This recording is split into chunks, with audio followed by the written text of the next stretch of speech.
Everyone, good evening. I'm going to call the public hearing for Monday, June 20th, 2022 to order. I have a statement to read out at the commencement of this public hearing. This council meeting is being convened in order to hold public hearings on land use matters. The public and anyone who believes their interest in property is affected by the agenda items may speak or present written submissions. Everyone will be given a reasonable opportunity to be heard, and no one should feel discouraged from making their views known. Those of you who wish to speak or have registered with the city clerk should, after being recognized by the chair, begin by clearly stating your name and your address. If you have also provided a written submission, please make this known at the beginning of your presentation.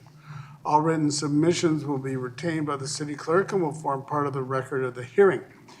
Each speaker may address the hearing a maximum of twice. The length of your first presentation will be limited to a maximum of 10 minutes. Your comments must be relevant and not obstruct the hearing. Any additional presentation, which must be on new information, will be limited to 3 minutes.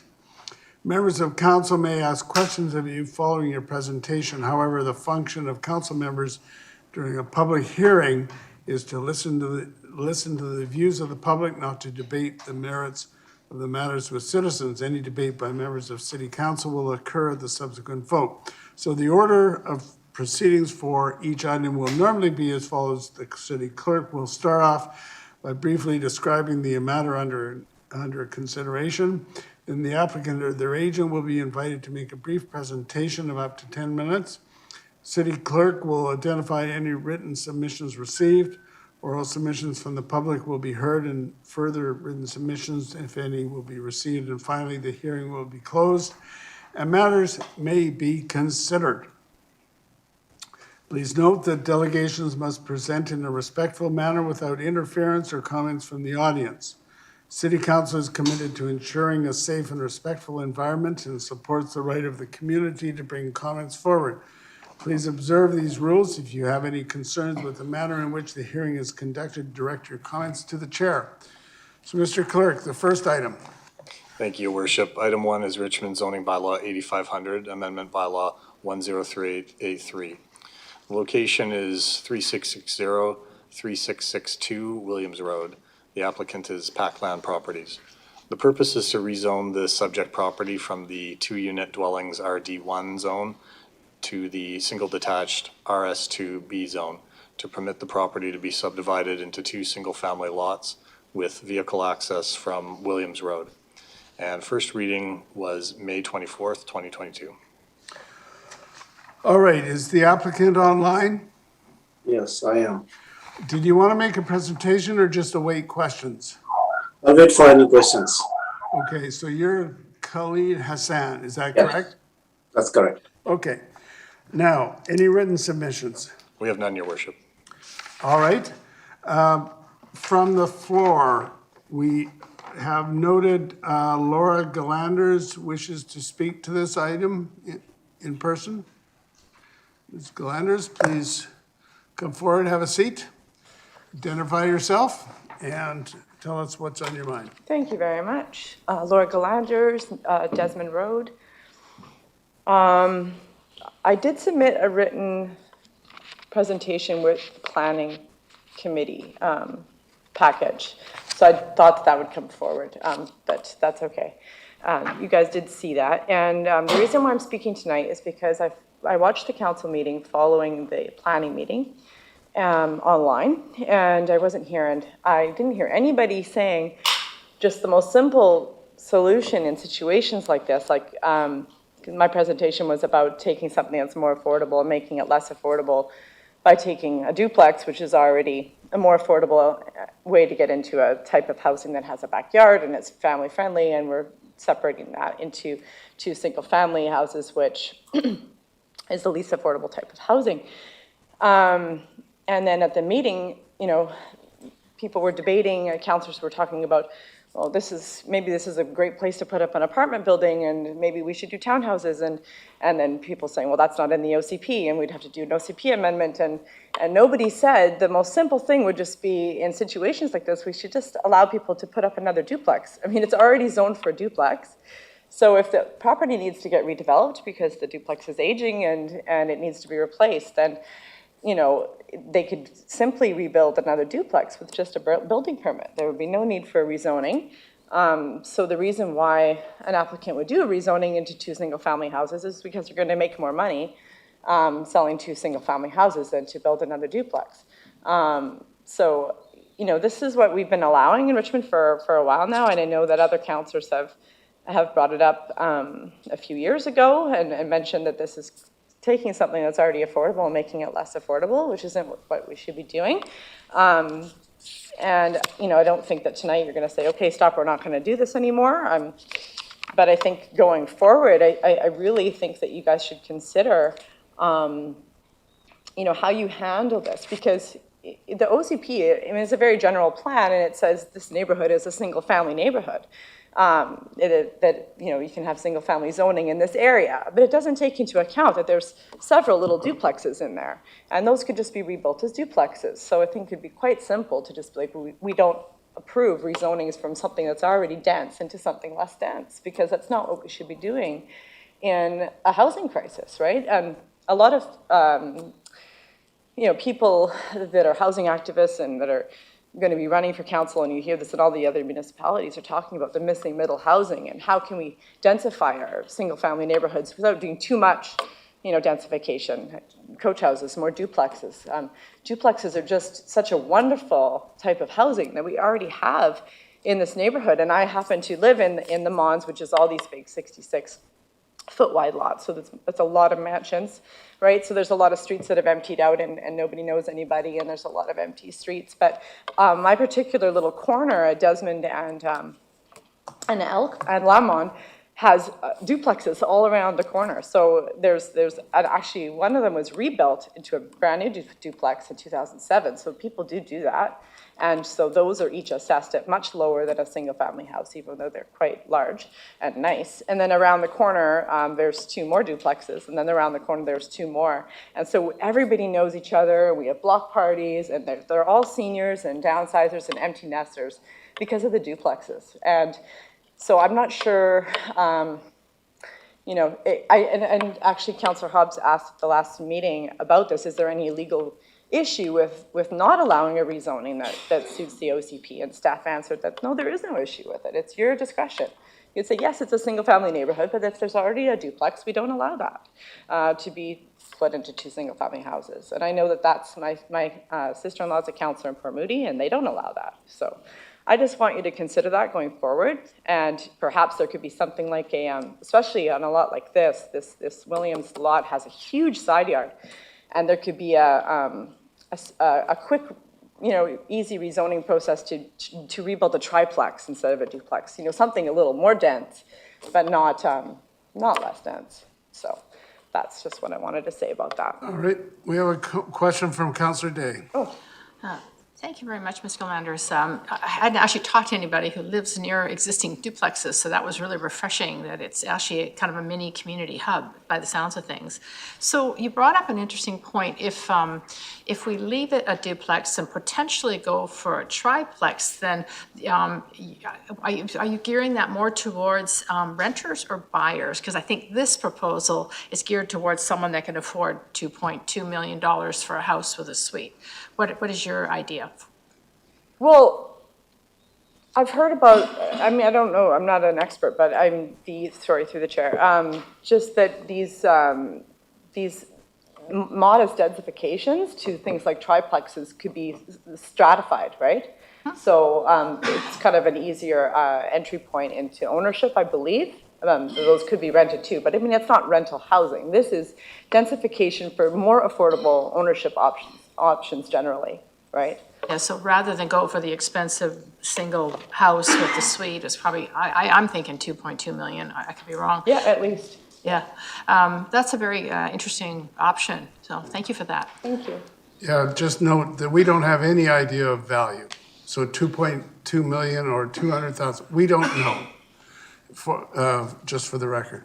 Well, the new homes are getting sold for over 3 if they're on a 66-foot lot, okay. so it'll be a little less. Yeah, but yeah. still, we're talking about appropriate land use, not speculating on some kind of values. Sure. Councillor Hobbs. Thank you, and through the chair, thank you for the delegation. It's interesting that you mentioned that a duplex is rebuilt, because you don't see too much of that. So if you densified a single-family lot in certain areas to a greater degree, like a triplex, what would you think of access to that, like to the rear? If there's no lane, that is, would you be in favor of having like some sort of driveway or access route down one side or the other of the property? Is that how you would get to the back if it was a triplex and something situated at the back of a larger lot? Yeah, I think it would, like, some of the duplexes in my neighborhood, it definitely wouldn't work because there isn't any access. There's no lane and they're not on the corner. But this one, for example, the one that's on the table tonight, the Williams Road one, it's on a corner. And it's got a huge side yard that's just empty space, right? So I think that when you did your planning, if you said, let's look at duplexes getting turned into triplexes, if the FAR could handle it and that there's two access points or. Or perhaps, what would you think if you had two lots and you had like a shared driveway eventually going down the middle, because that has proven controversial Yes. for some people in the Exactly. past? Yeah. Okay, thank you. Councillor Steves. Yeah, I just wanted to point out the reason that dividing the duplex lot into two single-family lots was because builders had found a loophole, and they were building two single-family homes that were joined together, and simply had two single-family homes on a duplex lot. And if you want to see one, it belonged to my great aunt, and she sold the property to a developer. It was a duplex lot. They built two houses on it, and the two houses have a corridor joining them. You can't go from one house to the other, but it met the legality of it, and it's effectively. I mean, they may have torn it down by now. That was joining the two houses, but effectively they got around our bylaws by building two houses joined together. So they were brand new single family homes. They just shared part of one wall. And so effectively council said, well, this is ridiculous. We might as well let them subdivide completely. And that's how it happened. But it was against the law at one time to do what we're allowing tonight. But they were getting around the bylaw. All right, Councillor Liu. Thank you, Your Worship. I actually have a question to staff about this. Okay, so we'll just hold it there. I'll just add my comment that on the arterial roads, we brought in a policy which was not unanimously agreed upon by this council, that you could have a whole range of building styles. Duplexes, single family duplex, triplex, fourplex. And so that didn't meet all of council's approval on the arterials. And so I think that if it was consistent, it probably wouldn't on this lot either. So interesting points you've made. Thank you very much. Thank So is there anyone else wanting to delegate on this item? No? All right, let's see now. So, Councillor Liu, you had a question of staff. Thank you, Your Worship. Through you to staff. As further to what you were saying, in the 80s, council had decided that they didn't want duplexes anymore, but then did permit the subdivision of those larger properties. And then some years back, we did talk to the developers saying, can you come up with something a little bit different, a little more imaginative? And they did come forward with the front to back duplexes.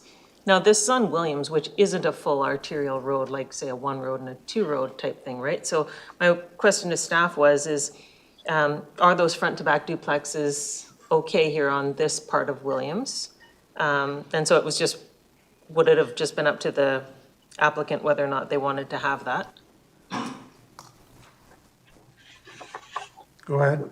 Through your worship to Councillor Liu, in terms of the arterial road policy, which identifies the areas for those arterial road duplexes, this area was not identified for having that potential. Okay. It's on a minor arterial, as you were sort of alluding to. But they could potentially build a standard duplex under the existing zoning if they so chose, but the applicant has chosen to proceed with an application in keeping with the official community plan and the Steveston area plan, which permits the single-family use, each which will have a secondary suite in it, so there will be a total of 4 units on the site. Okay, thank you. And then, so further to that, then, because they can't do the front-to-back duplexes, that they probably chose to do this. But that being said, as some applicants have come forward in the last couple of years with those front-to-back duplexes, trying to add more density to that space, create more duplexes in Richmond, and actually had it sent back by council. So I can see why this applicant might not have tried to create that, because other applicants have had problems trying to get those ones through. Okay, thank you. I'm going to ask for council consideration on second and third. So, yes, I know you do. I want to get this on the floor. So it's moved and seconded. All right, Councillor Day. My question is regarding access to the property. On PH 12, it says that access would, or the map is on PH 12, and then the vehicle access, it says it's going to be from an existing driveway to Williams. And then just above that on PH 7, it states that there's an existing 3-meter statutory right-of-way, but that will be increased to 6 meters statutory right-of-way. So if we were to allow for densification for more affordable options along the fronting road, which is 4th Avenue, will anything that is built along 4th Avenue be able to access through that 6-meter statutory right-of-way? Through your worship, I think the 6-meter statutory right-of-way is at the rear of the property along at the southern end. So they would, and the current, is that the one you're referring to, just in case I'm missing? Really hard to hear what you're saying, just so you know. Sorry. The 6-meter wide statutory right-of-way is along the south Along the south side, side. not the west side. Oh, along the west side. Sorry, I thought you were asking about access from 4th Avenue. Okay, so because of the sewer, I think it's a sewer line, I believe, there's a sanitary sewer and other works related on title. And from what I understand, it's on the west side of the property, which is the opposite side of 4th Avenue. Is that correct? Through your worship, yes, that is correct. There's a portion of 6-meter wide SRW in the southwest corner of the site, but not running along to Williams on the west side. So it does not run north and south, it runs which way? A small portion runs north and south. The main portion runs east and west. Okay, well, so my thought was that, because I won't be supporting this because I feel that we could do better. This is another example of a community hub, and if you look at the map on page PH 12, it shows the close proximity to an elementary school on 4th Avenue, and directly across from 4th Avenue is the Manoa Village, which used to be a co-op, and now it's one of the most affordable townhouse and condos that you can buy in Richmond. I know this because my daughter owned a townhouse in that complex, and because of this excellent location, so close to, existing parks, schools, and other denser residential, I feel that this is a prime example of a location. And because we've got the ability to put at the access on the west side of the property where some of the easement is, I feel that, whether Ms. Galander's idea of doing a triplex or maybe a stratified front-back duplex, I think that we could do far, far better with this very valuable piece of property. And it's a win-win situation for the developer, for the people who either buy or rent there, and certainly for the city to get more affordable options. These houses, while lovely, are unaffordable for over 95% of the population. So rather than go ahead with this, I'd like to move that we refer this back and take another kick at this and see if we can't do better. Is the referral seconded? All right. So on referral, if you want to speak to referral, raise your hand. All right, Councillor Hobbs. On referral. Sure, thank you, and through the chair. I won't be supporting referral. And the delegation actually brought up a point that was brought up at council before, and that was the legal question of what council can do and what it is able to do. And although council has the full discretion in these situations to do just what is being suggested by Councillor Day, I think council also has an obligation to act with serious consideration of what its own rules, policies, and plans call for. And when an application comes forward, I'm not saying that theoretically it couldn't be improved upon, as has been discussed, but what I'm saying is we have to be careful not to act in too arbitrary a manner or capriciously in sending things back. And on referral, I'll also comment on the UDI luncheon that I went to, because it was brought up in council as well. And I did go listen to Minister Eby and Bob Rene talk, and I spoke to Mr. Eby after the meeting personally, actually, and he made some very good points, and I'm paraphrasing here. But what he said was, when you have proposals come forward to council and they fit in with your plan and they basically abide by all your rules, essentially he was saying approve them. He wasn't saying just approve affordable housing or subsidized housing, and he wasn't saying don't approve so-called luxury condos, whatever those are. His point was, and again I'm paraphrasing, that when you approve housing in different forms, and we need all different kinds of housing, he was saying that it allows for movement through the housing continuum. And when somebody buys something more expensive, in theory, it opens up something perhaps at the less expensive end. So what he was saying was actually approve the projects that come through to your council and don't send things back because it has a cascading effect. Now that's my word. So I think we do have an obligation to look at everything seriously. And I think the planning in this situation is going to be reviewed soon. And I look forward to that. And I look forward to having more housing options and more densification in areas. But I think it has to be very well planned. I'm quite familiar with this area as well. And I don't think that sending this particular project back at this stage will do anybody any good at all, because it'll be years down the road and it won't provide any housing for anybody. So I will not support the referral. Thank you. All right, who else wants to speak? Now, this is on referral. Councillor Howe. Yes, I support the referral because I actually have a few questions that I want to ask staff, but because right now we are talking about the referral motion, so I have to support the referral motion so that I can have a chance to ask the questions. All right, who else wants to speak on referral? I'll go to Councillor Steves, then Councillor Wolf. Yeah, I've got a question of staff on the referral, because I've got a mixed opinion on this, and then I'll phrase my question after that. But the first question to staff is, if it was referred back, could we request the owners to rebuild the building into a fourplex, or would we have to have an OCP change to do that? Because I see that's the only difference that could be made here. Mm-hmm. Through your worship to Councillor Steves, a rezoning for a fourplex would require an OCP amendment. It could not be considered independently of an OCP amendment. Okay, that's the case then. I think that this should go ahead, because simply it's the law that allows them to divide a duplex lot into two single family lots. And until we change the law, then I think we should proceed under those rules. All right, Councillor Wolf.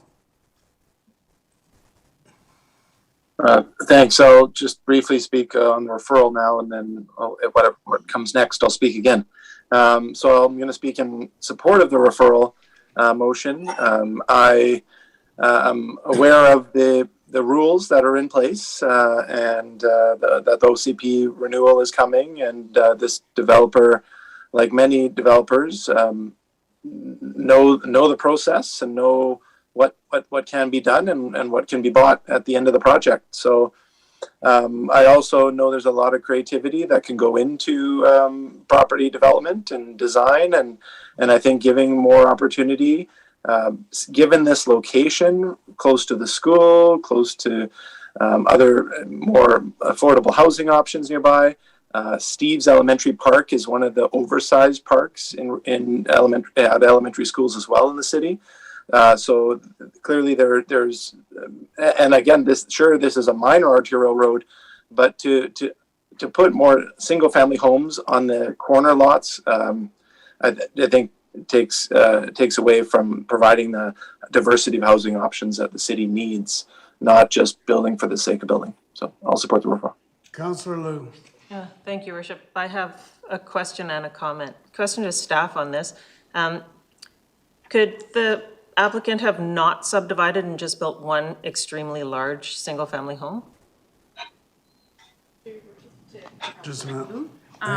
Go ahead. Through your worship to Councillor Liu, the site is currently zoned for a duplex, so it would still have required a rezoning in order to build a single-family home. If they were to successfully rezone, they could build a single-family home, but it would need to go through that process. Okay, or it could have been a duplex, but did they have to divide it evenly on the size of the property? Or build it evenly? They could have constructed a new duplex that would have been tailored to the floor area permitted on the site. Okay, thank you. I'm sorry, if I may interrupt through your worship to Councillor Liu. The existing zoning would allow the developer to have a choice between building a duplex or a single-family home. Okay, so they could have built one giant single-family house with a pool and a tennis court? Mr. Craig? Yes. Okay, thank you. I'm not going to support this going to referral. I think, we've created bylaws, we've created rules. We went through an arterial road process where we re-looked at arterial roads, updated that. We agreed on what we wanted. We're telling our development community and the building community what they're allowed to build. And what we're suggesting now with this referral is that they should have come forward with something that wasn't already permitted, and that then we would be happy to have entertained that. And I don't think that that's a fair thing to have possibly put on anybody. And certainly we wouldn't do it to our kids going to school and say, well, we're not going to tell you where the goalposts are. If you could just imagine where they might be and ask us if that's okay after the fact, I don't think that's fair. So I think, following on to what Councillor Hobbs said, this is the rule, and what Councillor Steve said, this is the rule that's in place today, and let's move forward with this. All right, Councillor Day, have you spoken on referral? No, have you spoken on referral? No, I spoke to make the report. Go ahead. Thank you very much. I understand that what I'm asking council to do tonight is to think outside the box, and this referral is to do exactly that. Can't hear her. Can you hear me now, Linda? Okay? Is it okay now? Yes, so I understand that this is asking council to think outside the box, but ask yourself, how many family members or friends do you know that could afford what is being proposed tonight? Shouldn't we be building housing that is what we need instead of what's easiest? I support densification if it makes more affordable options. And that's all I'm asking us to do. This is a prime location. It's a very large lot. It's on a corner. It could easily have access on the west side and have the homes, however many we can squeeze in along 4th Avenue. And I know it's uncomfortable, and I know it doesn't follow the OCP, but I believe that if we look at each and every proposal on its own merits, we can come up with some really unique, creative ideas, which is what they're doing in other cities, not just in Metro Vancouver, but around the world. And I think this is a win-win situation for the developer and the community. And so I'm just asking you to consider it, because I think You're taking a duplex and you're cutting it in half, and you're making, on each side, you're having a secondary suite. So that sounds pretty affordable to me. And Councillor Day, I'd ask you not to be shaking your head, okay? And I'd also ask you to see who voted for and against the arterial road policy. We are being asked to do something contrary to the OCP, and that the builders should have known this and done it on spec. I I don't think it falls into any category that is reasonable. And just this idea of stacking people on top of people is just not in our best interest. So I'm going to call the question on referral. Those in favor? Those opposed? I need to see hands. Okay, so opposed is the mayor, Councilors McNulty, Hobbs, Steves, Lou, McPhail. So that is defeated. And I really think that we have discussed this enough. For those who have already spoken, I'll go to Councilor McNulty. Did you have your? Sorry, I don't know how it came up. I didn't. Okay. Councilor Al, you had a question of staff. Yes, I have a few questions. Now, first of all, according to the plan right now, for each of these units, we have another secondary suite. So actually, we have 4 units in total, right? 2 main floors and 2 secondary suites. Now, if we keep it as duplex, what is our policy of having secondary suites in duplex? Would it be also 4 in total? Through your worship to Councilor Rao, yes, secondary suites are permitted within each side of a duplex. Okay, good, thank you. And my second question is regarding to the idea of triplex. What is our policy right now on triplex? Through your worship to Councilor Rao, the city's arterial road redevelopment policy allows for duplex or triplexes in strategic locations on arterial roads. So will this site fit for that category? Through your worship to Councilor Rao, no. Williams Road west of number 1 road is not an arterial road. It is not part of the city's arterial road strategy. I see, okay, good. Now, can I ask the applicant a question? No. Okay. No. Councilor Wolf. Thank you. On the motion that remains on the floor, just 2 points. First off, I know a lot of people in their 30s who are starting families, and the only thing they're able to buy in this area are into quadruplex or triplex. I myself lived in a triplex for a few years, and when you have a quadplex, all of the units are roughly the same size.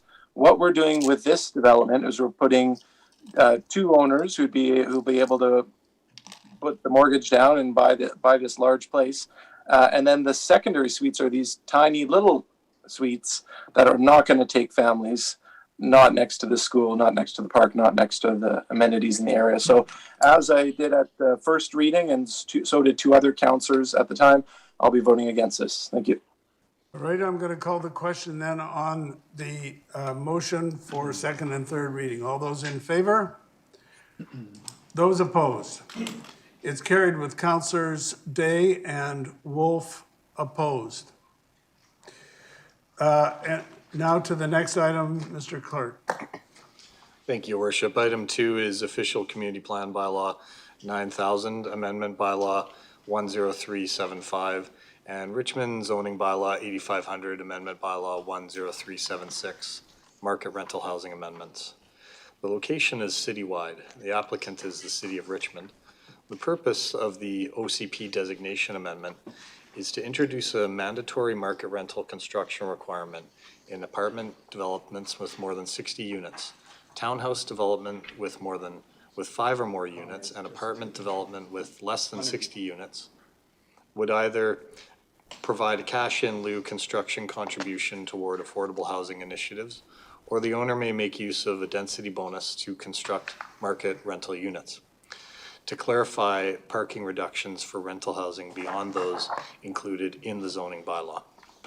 The purpose of the zoning amendment is to amend standard multifamily zones that permit apartment development to secure construction of market rental units.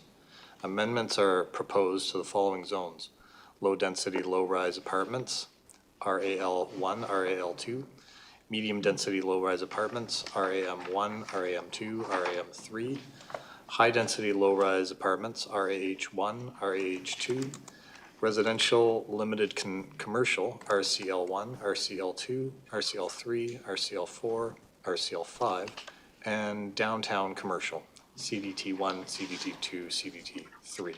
First reading was May 24th, 2022.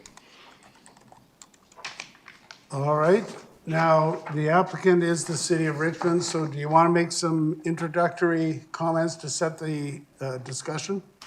Sure can, Mr. Mayor. To provide a quick summary of the recommendations, there's essentially 3 recommendations that are part of this package. The first main recommendation is to look at securing 15% of the habitable floor area for market rental housing for apartment developments with more than 60 units. This recommendation is citywide, and it also pushes the envelope to obtain more market rental housing, but also strikes a balance between maintaining economic feasibility for most sites. The 15% market rental requirement would be in addition to the 15% requirement for lemur space in the city center and 10% citywide. Townhouse and apartment developments that are less than 60 units would have the option to contribute a cash in lieu contribution and or to make use of an associated density bonus and parking reduction to build market rental units for those smaller developments. The second main recommendation is to provide clarification to parking rate reductions for secured rental housing. We will be looking at up to a 50% reduction for parking for rental housing, provided it's within 800 meters of a Canada Line station. That could bring parking rates to less than half a stall per unit. And the third recommendation is for in-stream applications. As proposed, all in-stream applications would have 1 year from adoption of this policy, which could be tonight, to have their application receive first reading, and then 1 year following public hearing to obtain final adoption to be considered under existing policies. All other applications would have to adhere to the new policy on market rental. And that's my summary. All right, Mr. Clerk, any written submissions? We have none, Your Worship. All right, we'll go to submissions from the floor. Now, the first one is Jerry Mulholland. I'm not sure this is accurate. It says available for questions, but is Mr. Mulholland here? He was on Zoom. Yes, I am here, but I'm here in a capacity on behalf of the city. I was retained as a consultant by the city on this piece of work. I'm here to answer questions should they happen to be proposed. Okay, so we may come back to you with some questions. The other one we have note of is Laura Glanders. Do you want to come back up? Did you want to make a delegation on this one?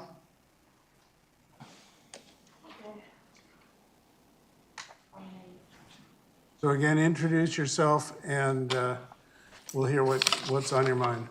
Okay, Laura Galanders, Desmond Road again, thank you. I don't know, I was considering not speaking about it, but I appreciate what the staff is trying to do here. I just wanted to highlight that shortly after this proposal was made, I saw an article about Port Moody, and that there was that they were so happy that they got a lot of rental housing out of an Ani project, and they thought it was going to go really well. And once it got built, the properties are all being rented as furnished suites for $6,000 a month, and there's nothing that the city can do about it. So it doesn't actually provide options. And what I've heard somebody make the analogy that when you're asking a strata condo developer to build more rental housing, you're asking a fine dining restaurant to put hot dogs on the menu. Because the issue is that the land is already bid up to the price where it's affordable to build strata condos for sale. So at this point, when you're trying to squeeze more market rental out of it, my concern is that it might cause the developer to raise the units that are for sale of the condos to make up for it, or that the properties that are for rent are going to be very expensive. So, I mean, I think the staff's done a good job, and they've analyzed it, and that it's not going to cause issues. I haven't had a chance to speak to the developers that I know to see if they were concerned about it. I did see some stuff on Twitter right when it first came out. Mr. Westermark made a comment about, you know, someone's going to pay for it, probably the price of the units, but I do think it's worth giving it a try, but I just don't want council to think that by passing this, you're somehow solving the rental housing problem that we have, because the rental housing issue that we have is that we haven't been implementing the rental tenure zoning, which keeps the price of the land down to the point where a rental developer can purchase the property and build rental housing, and that's where we'd see 100% rental housing. We would see those family rental housing developments with vacancy signs and a property manager and secure, stable rental housing, which is what we need. Versus this sort of more piecemeal approach where it's not actually a developer that wants to be in the rental business. So it's not the most stable rental housing. So I'm not opposed to this policy. I'm concerned with how it might play out just because we do have the height limits in Richmond, so we can't do maybe as much density, so perhaps it will cause some unaffordability. But I appreciate the work that staff did on it. And I hope that going forward, I know we have stuff coming up soon that's going to be looking at rental tenure zoning, and I just hope that you councillors know that that's more of the solution that we need rather than asking the condo developers to put hot dogs on their menu. All right, we have a number of hands up, but I'll ask you if you have questions of this delegation. Is yours of this delegation? Councillor Hobbs. I did. Thank you for those comments. Those were actually I think some very good comments about your reluctance on it. The only question I have for you is, and you were a little bit reluctant, so I understand that. Are you familiar with any jurisdiction, because I know you follow these issues, are you familiar with any jurisdiction anywhere, maybe even in North America, that has successfully implemented this type of policy? This particular one? Yeah, similar to this. I think that question is best for our staff or the consultant. Okay, well, I wasn't sure if you did, because I know you follow it, but Yeah, I'm maybe not exactly sure. Yeah, I know it's not totally fair, so it wasn't a gotcha question. It was actually, Okay. I thought you might. Thank you. Councillor Steves, do you have a question of the delegation? No. Okay. Councillor Day, is yours of the delegation? Thank you very much, Flanders. Through the chair. So really what you're saying is that if we had more rental tenure zoning, we'd finally be able to cap how high the prices have been going up on land. Is that your primary point? Yes. Yeah, okay. Yeah, that's kind of what I was thinking, the same thing. I mean, I'm also happy and a little ambivalent about this. I think we're going in the right direction. So my question is, one of the options, an alternative approach, is on PH 33, and what it suggests, and it's not supported by staff, and it says that we do the 15% mandatory market rentals for 60 to 199 units, and then 17.5% mandatory rentals for 60 to 499 units. And then if it's 500 or more, it would go to 20% mandatory market rental units. Do you think that's a better alternative, or do you think what's on the table is better? I don't think that that's a better alternative. I think it sounds, maybe we'd get more rental housing out of it, but I think you're still asking the condo developers to build more rental, and I think once the land is already that high, I think that's not the solution. I think if we go after stuff like that, it's going to be okay. Look what we've done. We're making the condo developers build all the rental housing, and it's going to be unaffordable. You can't have any controls on the rent. It's completely up to them, except for the Lemur portions that you have, but it's whatever the market can bear, and so it's not the same as rental housing. So I think that this is okay if staff, has analyzed this and they think it's okay. I don't think we should be asking more of the strata developers. I think we have to focus on the rental tenure zoning, because everybody benefits from that. All right, thank you very much. Thank you. All right, so let's see, nobody else is here to make any submissions. So are these questions of staff? Let's go to council consideration, and then we'll go to these hands that are up. So moved, so it's, number one is moved and seconded. Okay, Councillor McNulty. Yeah, thank you, Worship. A number of comments and actually some questions of staff. As an introductory document and a step in the right direction, I'm going to support the particular document here, but I believe it has tremendous limitations. And it's Richmond-based, which is, I'm very happy, and I thank staff for bringing everything forward on it. I think you've done a good job on it. I have a concern about the numbers. I'll support staff recommendation number 1. But we're going to get 30% in terms of rental and 25 elsewhere in the city. And maybe we should be getting an equal amount everywhere and have a consistent policy throughout, because I don't think this does the job. And I guess my question of staff is on our second bullet in page 33, reallocate residential density to increase the supply. Do you really feel that this is going to increase the supply of rental and encourage people to provide rental? It seems to me every time we turn around, we slam the developer. We want to take everything away from them. We want to refer it back. In the meantime, it costs down the road. We have to understand why people build and develop, okay? And in order to encourage, does this document actually encourage development, or are we just taking 15%? Whoever staff can answer that. Yeah, staff, go ahead. Through your worship to Councillor McNulty, I would say we're kind of using a carrot and stick method here. It used to be a voluntary program for market rental. We're requiring or making it mandatory for 15% market rental.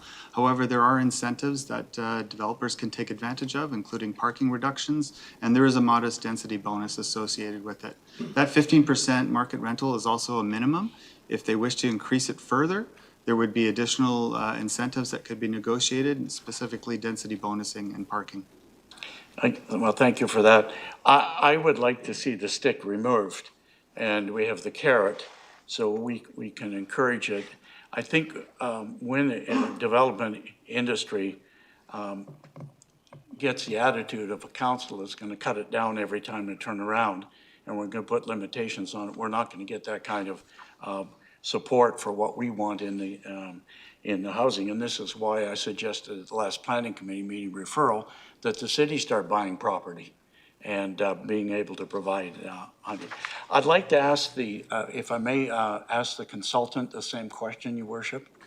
Is there incentive here for a person to give us, 15% across the board every time they do it and build rental? And then, because for that rental in the LMARE, somebody at the other end is going to pay for it. Yeah. And there's no affordability, so. We've got the motion is on the floor, and so it's really only us and staff at this point. Okay, all right. So I can't ask Mr. Mulholland that question? No. Okay, No, all right. no. Thank you. Okay, good report, though, on the report. I mean, I kind of knew the answer, but I thought for the public record, I think it's important that we on it. I think we could have put in more bonuses. I also don't think it's gone far enough. I think we could have got more on it, but I will support it. When will we reevaluate this again to see how many startups will come as a result of this policy if we pass it? Because I believe tonight we are going to adopt it if it goes through.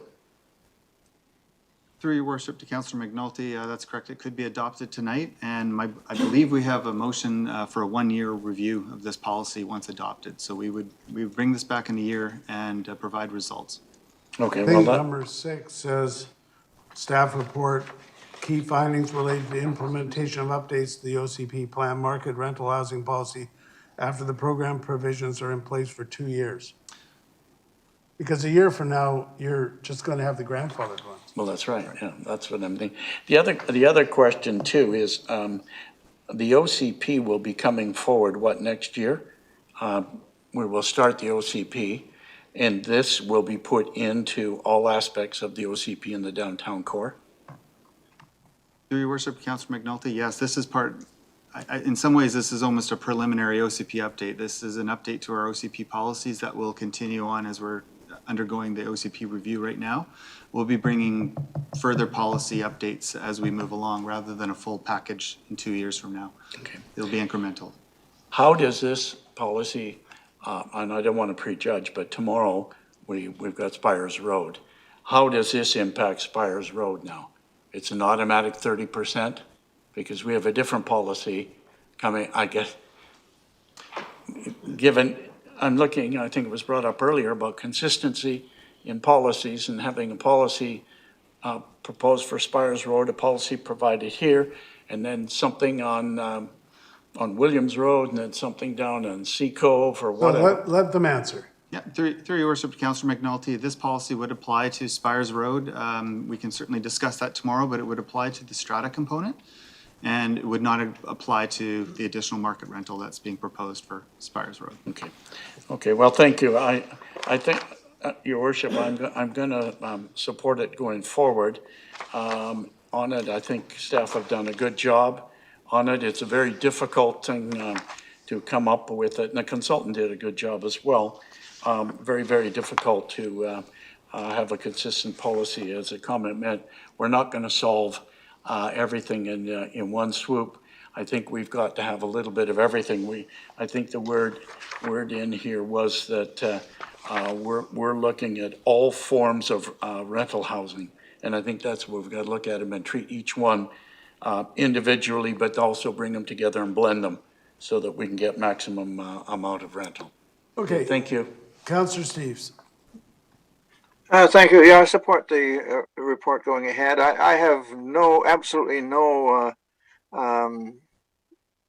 belief in that market rental is going to do us any good at all. I don't see it any different than market condos. But we do need rental housing, and those that get it are going to have to pay a lot for it. The only benefit we might get is any funding we get from it. I think the only way we're going to, well, actually we could if we said, yeah, you can have 15%, we must have 15% market, and we're going to put in rent controls, but nobody's going to do that. So the only solution we have is what Bill commented on a minute ago. The city has to start buying land and providing affordable units with Metro Vancouver or the BC and federal governments, getting back to co-op housing and developing affordable housing. Market rental simply doesn't do it. So I'm somewhat a bit ambivalent if any more market rental is even built, but this is better than none, so I'm prepared to support it. Okay, Councillor Hobbs. Thank you, and through the chair.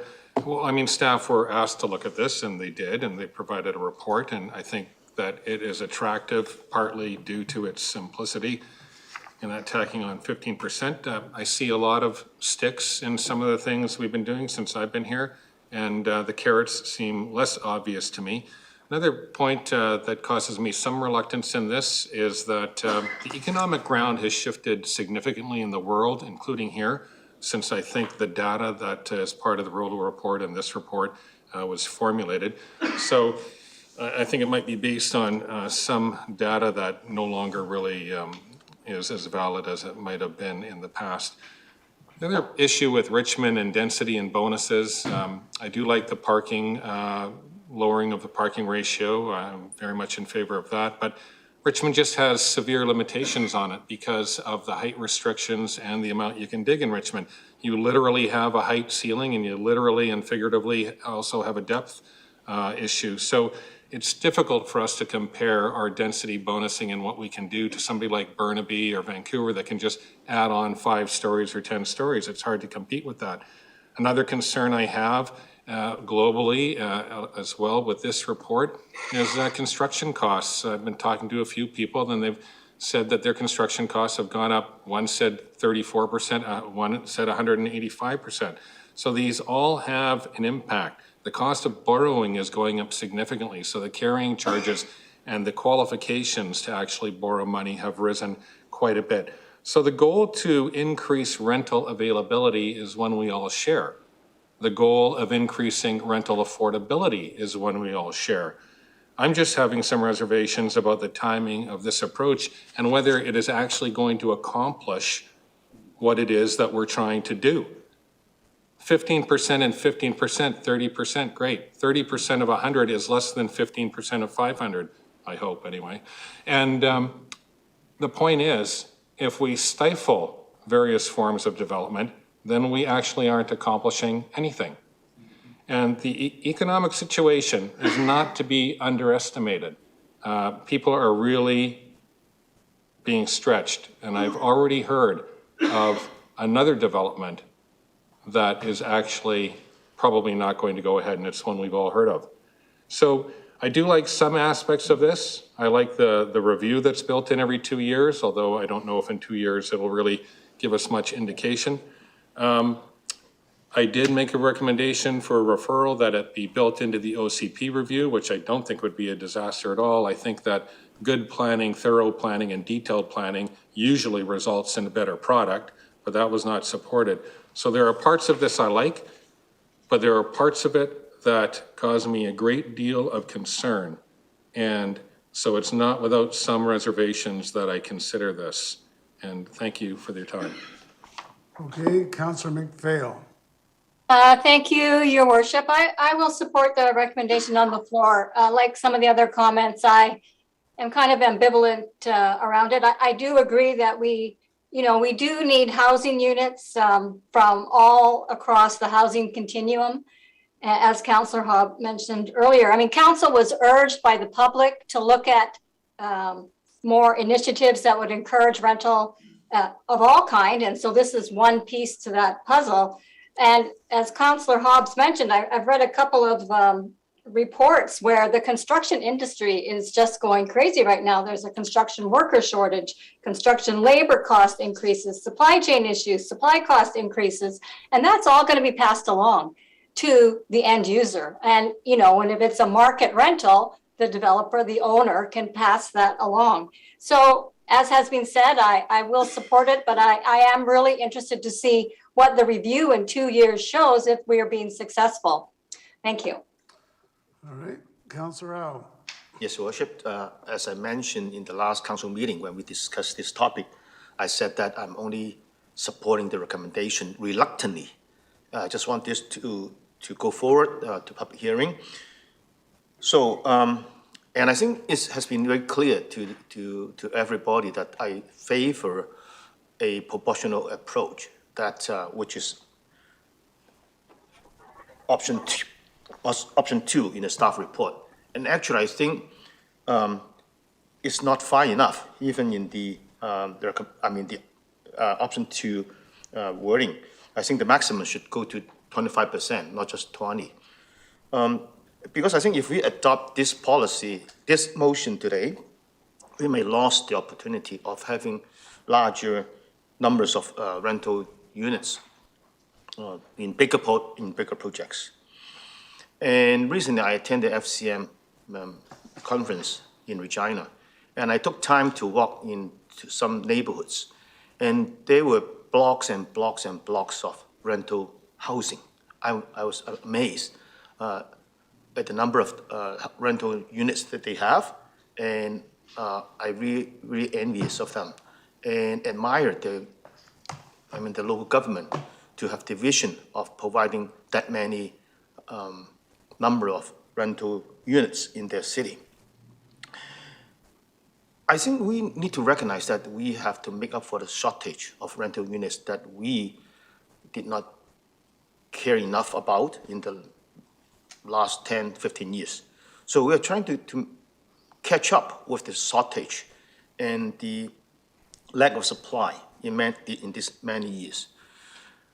I understand that somebody say, oh, this is better than none, but I think we should not compare ourselves to the worst case scenario. Yes, I think we're making a step further, but I think it hasn't gone far enough. I think we should compare with what could be achieved if we are being courageous in taking a bigger step to move forward. So I won't be supporting the recommendation because I still think that a proportional approach with a larger percentage of supply of market rental housing in larger projects would be a better approach, and it's a way to catch up with the shortage that we have created in the past 10, 15 years. Yeah, it's just been brought to my attention, and frankly, I don't know why this isn't noted somewhere, but when council adopted this, this was in May, we added number 7, which is that council review the policy annually. So to the extent that it makes any difference, this first year with all the grandfathering, we'll still be doing it annually. So I just wanted to make that point for people to understand. Councillor Liu. Yeah, thank you, Worship. You know, this was an interesting report that came from staff. You know, we asked for it. We wanted to look at how we could raise rental. I agree with many of the speakers ahead of me. I don't think we have enough carrots out there, because if we did have enough carrots out there, people would be coming forward and trying to build lots. We know, I also don't like that we keep stacking costs on our condos. Those are your entry-level homes. You know, your 1 or 2 bedroom when you're young and you're trying to start out and you're trying to get into the property ladder, that's where you're able to start. You don't necessarily, nobody's ever been able to buy the house next door to their parents and in their single-family neighborhood. That's why my parents moved to Richmond. They couldn't afford to live next door to my grandparents over near 45th and Manitoba. They couldn't find a house that they could afford there. So they came to Richmond, and that's what happened. And I think other people are looking at similar things with their kids now. You know, we also know that the economy is changing. And I don't know if everyone else knows, but there's a concrete strike going on right now. So nobody's getting concrete right now, and people aren't able to pour some of their foundations, and they're not able to move forward. I was also in Regina for the FCM. And, you know, if that wasn't sort of a poster child for containing the need to contain urban sprawl and the need to have a proper city center plan, it was the least walkable city I've ever been to. And it was sunny and nice. And there were breaks, there were trains, there were all kinds of things. You can't get there from here. You needed to take a taxi. You needed to take something. You needed to have a car there, basically. It was the most ridiculous thing I'd ever seen. And on Sunday, their downtown core was absolutely dead. There were no people there. There were just the random homeless people there. There were no shops open. It was not activated. It was not cool. We have a city center plan here in Richmond. We've got a big plan.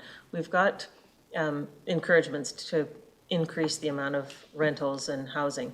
But, you know, I think, and we have a federal government that's trying to encourage people to get into the housing market, to be able to buy into it. So, you know, for us to be able to leverage what the federal government's doing is not to layer on too many costs onto those entry-level condos. It's to let people get in. It's still to try and get as much rental as we can, because the federal government hasn't been supporting us in building rental housing over the years.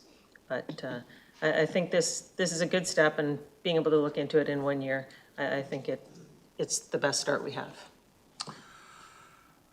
Okay, thank you. Councillor Wolf. Thank you, Your Worship. I will be supporting the item as it's written, and thanks for clarifying the point number 7 that was added. I think that's important that we do look at this on a more regular basis.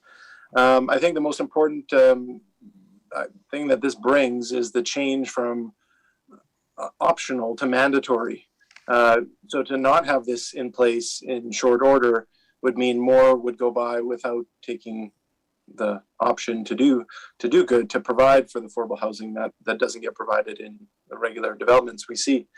The one thing that I don't think has been said, but I think bears to be shared, is we did just approve a number of very large developments, including Polygon and Richmond Center, which would have fallen under this if we would have had the order done correctly, or had some ability to delay those large developments, so that we would have staff come back with this and more items related to the carrot and stick models that we've been referring to. So anyway, there is some good to come from this, and more to come, but there's just so much in the already being pre-approved and started on, and not all hope is lost, but great potential is. So thanks. All right, Councillor Day. Thank you very much, Mayor Brody. I had a couple of questions of staff. If we look at the plan here, it really starts at 60 units. So what will the people of Richmond get when it's less than 60 units? Through your worship to Councillor Day, just make sure I understand the question. If it's less than 60 units, the developer would have the option of building market rental and receiving a modest density bonus, taking advantage of the parking reductions, or they could provide a cash in lieu. That would be reviewed annually, those rates. Well, I hope people that are building take advantage of that bonus and build more rentals. That would be great. My next question is, we heard Ms. Galander speak about a Ani site in Port Moody where, sure, they're rental units, but they're furnished and now they cost $6,000 a month. Is there anything we can do to prevent that from happening here in Richmond? Through your worship to Councillor Day, market rental units would be rented based on market values. There would not be a price reduction or wouldn't be geared towards income. Those would be the Lemur units. So there is that, I suppose, that risk. It's the same with strata condos. Basically it's what the market will bear for those units. It does provide an option though for residents who cannot afford a mortgage but could afford rent. So basically, no, there's nothing we can do. What if we added to this that those market rentals must be rented on a yearly lease, for example? That would, I would think, curtail the coming and going people spending this $6,000 a month. Through your worship, Councillor Day, I'd probably have to give that a bit more thought, but quite frankly, the market rental units, we wouldn't be able to impose really any restrictions except for the fact that they're being rented. So I would have to probably refer to law to see about options of leasing and if that could be done without any type of housing agreement. Well, I'd like the answer to that because I recall about a year ago, I made a motion that we amend a plan. And what it was I said that I'd like all condos to be rentable in perpetuity as opposed to, a strata council coming in and saying, yeah, we don't want renters in here and then changing it to owners only. So if we can make that change, which was about a year ago, why couldn't we make this change today? That would require that they're not just monthly rentals, that they must be by lease or yearly. Then that way we're not going to get those, $6,000 a month suites. Staff has already provided the answer. It would have to be taken up with the law to consider it further. So would that be an amendment at a later date, Mayor Brody? Everything is amendable at a later date. Because I think we need to, once again, I'd love to refer this back to get that dealt with, but I'm sure there's no appetite for that. I did have a question of Mr. Mulholland. No. Okay, then from staff then, in the Rollo report on page PH 40, under key takeaways, it says, economies of scale are not generally found in projects of the sizes being examined. Rather, savings on materials and labor are more likely going from, say, 20 units to 100 units rather than 200 to 400 units. And if I understand that correctly, that means that this policy that we're trying to pass tonight really isn't going to apply to that many complexes. Did I read that right or wrong? Through your worship, Councillor Day, one of the things we learned through Rollo's report is that larger development sites were not able to take on a higher percentage of rental. There's a number of reasons for it. Part of it is carrying costs and the time it takes to build out a larger site.